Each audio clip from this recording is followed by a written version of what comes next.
हिंदुस्तान दुनिया में पहले नंबर पर है, लेकिन जाली खबरों में भी ये मुल्क पहले नंबर पर आया है। जी हाँ, आज हम हिंदुस्तान का दौरा करने जा रहे हैं। तुम मुसलमानों से इतनी नफरत क्यों करते हो? आजकल क्या 60% दुरुस्त है? हिंदुस्तान में जिंदगी कैसी है? पाकिस्तान की फौजी ताकत कितनी है? वो हिंदुस्तानी फौज से कहीं ज्यादा ताकतवर है। हिंदुस्तान का कौन सा शहर लाहौर शहर से पहले आता है?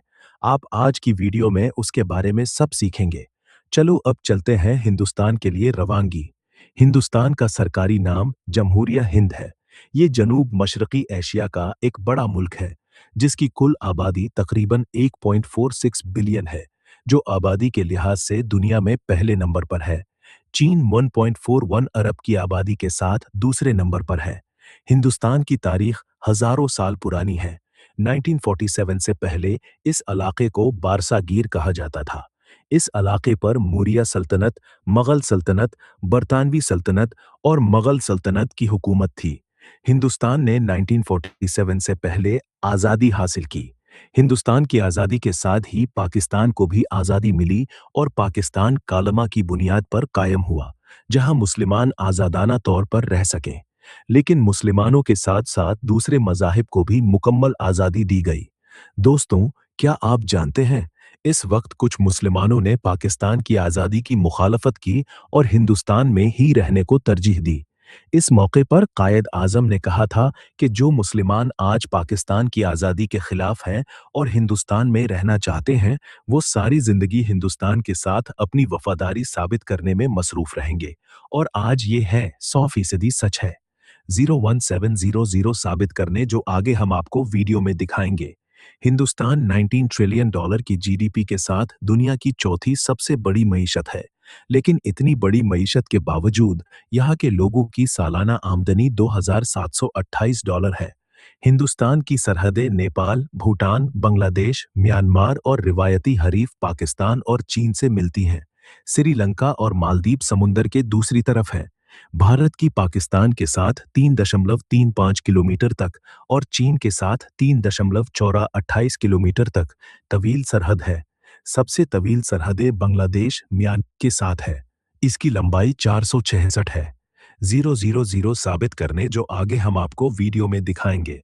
हिंदुस्तान की सरहदें नेपाल, भूटान, बांग्लादेश, म्यांमार और रिवायती हरीफ पाकिस्तान के मुसलमानों के पत्थर से कब्जा कर लिया है और सरहदें मालदीव कब्जा कर लिया है कि दुनिया की तरक्की का मैच पस्ती है।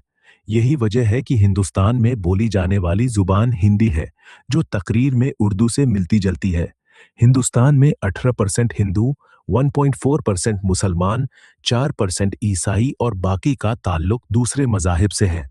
मुसलमानों की आबादी 20 करोड़ से ज्यादा है, लेकिन मुसलमानों ने हमेशा मजहबी तौर पर तकलीफ उठाई है। हिंदुस्तान में बहुत से मुस्लिम मुखालिफ ग्रोह हैं। इनमें वीएपी, एविडेंस इंडिया, गाय की हिफाजत करने वाले गौ रक्षक शामिल है। 000 साबित करने जो आगे हम आपको वीडियो में दिखाएंगे।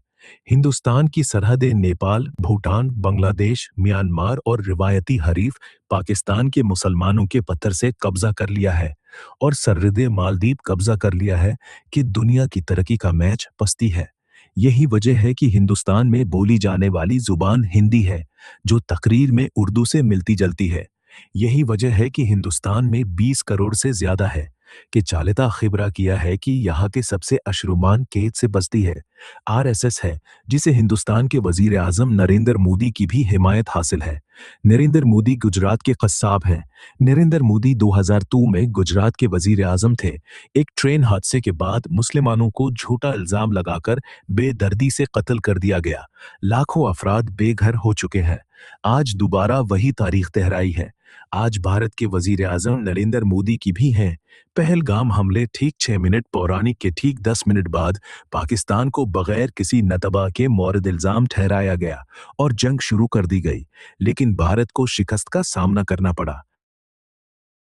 ये सिर्फ मैं ही नहीं बल्कि बैनुल अक़वामी मीडिया भी है। क्रिश्चियन फेयर ने भारत को एक इंटरव्यू दिया, जो कि पाकिस्तान का माउथ पीस सहाफ़ी है। इन्होंने कहा कि पाकिस्तान ने 99% फैज़ी बारतरी हासिल कर ली है। मैं कहूँगा कि पाकिस्तान की फ़ौज इस बहरानी की सबसे बड़ी फातिह थी और पाकिस्तान के सितारों के गुरने के सवाल पर कोई सबूत नहीं है। साथियों, दुनिया की नंबर एक आबादी होने के साथ साथ आज हिंदुस्तानी मीडिया जाली खबरों का नंबर एक जरिया भी है, हासिल किया गया है। और ये भी वही है जो बैनुल अक़वामी मीडिया भी कह रहा है, जिसका सबूत आपको स्क्रीन पर नजर आता है। हिंदुस्तानी मजहबी और नस्ली नफरत को दहाने पर धकेल दिया गया है। यहाँ तक कि कुछ ट्रैवलर यूट्यूबर्स को भी इस जुनून का सामना है। वो लोग जो अपनी सफरी दस्तावेजी फिल्म के लिए पाकिस्तान आए और मोहब्बत समेट ली, आज उन्हें पाकिस्तान के खिलाफ बयानात देने पर भी मजबूर किया जा रहा है। इसमें डॉक्टर भी शामिल हैं। यहाँ तक कि कुछ ट्रैवलर यूट्यूबर्स को भी जाली खबरों का नंबर एक जरिया भी कोई सबूत आपको स्क्रीन पर नजर आता है। आज हिंदुस्तानी मजहबी और नस्ली नफरत को दहाने पर धकेल दिया गया है। यहाँ तक कि कुछ ट्रैवलर यूट्यूबर्स को भी जाली खबरों का नंबर एक मैमिल्फ वीडियो बनाने की सजा दी जानी चाहिए, मजबूर किया गया है। हिंदुस्तानी मजहबी और नस्ली नफरत को किसी कौमिले समुदाय के आदर से पाती नहीं हो या यूट्यूबर्स पर पाबंदी लगा दी गई है और हुकूमत अपने ही लोगों को बेवकूफ बनाने में मसरूफ है। पाकिस्तानी यूट्यूबर ज्योति मल्होत्रा को गिरफ्तार कर लिया गया है। उन्होंने सिर्फ इतना कहा कि अगर पहलगाम में हमला हुआ तो सिक्योरिटी कहाँ थी? आप वहां कैसे पहुंचे? हिंदुस्तानी में उसे गद्दार समझा जाता था और उसे गिरफ्तार कर लिया गया जाता था।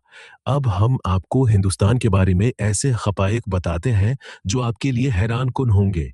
दोस्त, क्या आप हैं जाने हैं कि हिंदुस्तान को एटमी ताकत बनाने में सबसे अहम किरदार एक मुसलमान ने अदा किया था, जिसका नाम डॉक्टर मोहम्मद अब्दुल कलाम था। डॉक्टर अब्दुल कलाम 1998 में हिंदुस्तान के जौहरी बम मंसूबे के चीफ साइंटिस्ट एडवाइजर थे। इनकी निगरानी में हिंदुस्तान एक जौहरी ताकत बन गया। ये चीन की सरहद से मुत्तसिल हिंदुस्तान का खलाई सूबा भी है। कुछ इत्तलात के मुताबिक चीन 20 किलोमीटर तक अंदर आ गया है और उस इलाके पर मुकम्मल कब्जा कर लिया है। साथियों, इसराइल उस वक्त भारत के साथ खड़ा है क्योंकि इसराइल चाहता है कि दुनिया का मीडिया इस जंग का साथ दे और हमें गजा की पट्टी को खत्म करना चाहिए। इस वक्त इसराइल एक शादीद बमबारी कर रहा है और गजा से ज्यादा है ऐतिपरा तबाह।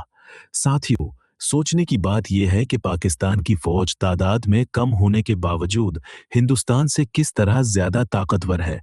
हिंदुस्तानी फौज में तकरीबन 13 लाख एहलकार हैं, जबकि पाकिस्तान के पास तकरीबन 7 लाख हैं। लेकिन सबसे बड़ा फर्क रूह और शहादत जैसे इनाम में है, जो सिर्फ मुसलमानों के पास है। यही वजह है कि हिंदुस्तानी फजाइया तादाद में ज्यादा होने के बावजूद हिंदुस्तान की फजाइया से मुकाबला नहीं कर सकती और पाकिस्तानी फजाइया ने सरहद उबूर किए बगैर हिंदुस्तान के राफेल को मार गिराया, जिसका दुनिया ने मुशाहिदा किया। साथियों, पाकिस्तानियों में इतनी नफरत नहीं है जितनी हिंदुस्तानियों में पाकिस्तान के खिलाफ रही है और ये सब हिंदुस्तानी की जाली न्यूज़ मीडिया फैक्ट्री का नतीजा है। इन्होंने कहा कि पाकिस्तान ने हमेशा अमन से रहने को तरजीह दी है, लेकिन हिंदुस्तान ने अमान के माने को कमजोरी के तौर पर समझा था और पाकिस्तानी फजाइया ने इसे हिंदुस्तान के गुरूर हाक के साथ मिला दिया। साथियों, लाहौर के करीब तरीन शहर भारत का अमृतसर है, जिसकी सकाफत भी लाहौर से बहुत मिलती जुलती है। इस शहर में सिखों की बड़ी आबादी है। अमृतसर का गोल्डन टेम्पल सबसे ज्यादा मशहूर है। साथियों, क्या आप जानते हैं कि भारत की फौज में भी अमृतसर पर मिसाइल गिराने का झूठा प्रोपेगेंडा किया, जिसे पाकिस्तान ने मुकम्मल तौर पर मुस्तरद कर दिया। ये सब सिख बरादरी को पाकिस्तान के खिलाफ करने के लिए था। इस गोल्डन टेम्पल का फन तामीर भी बहुत खूबसूरत है। सबको इस गुरुद्वारे जाना है। जो भी उस शहर में आता है उसे जरूर इसका दौरा करना चाहिए। चारों तरफ बाजार हैं। ये शहर आपको पाकिस्तान के शहर लाहौर जैसा एहसास दिलाएगा। लाहौर के तमाम कस्बों की तरह इस शहर में भी एक बाजार है मौजूद है। अमृतसर का खाना भी बहुत लजीज है। आपको हर जगह देसी खाना मिलेगा और हलाल खाना भी आसानी से दस्तयाब है। साथियों, हिंदुस्तान में सिख बरादरी भी बहुत खूबसूरत है।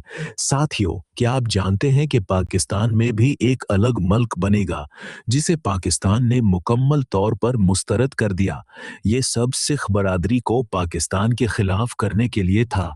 ये शहर में सबसे ज़्यादातर हिंदुस्तान के पंजाब में रहते हैं और कई सारे सबूत मुल्क बनेगा, जिसे पाकिस्तान ने मुकम्मल तौर पर मुस्तरद कर दिया। ये सबसे बड़ा तारीख नज़र है, क्योंकि ऐसी तारीख करने में पाकिस्तान विचारक की कोशिश कर रहे हैं।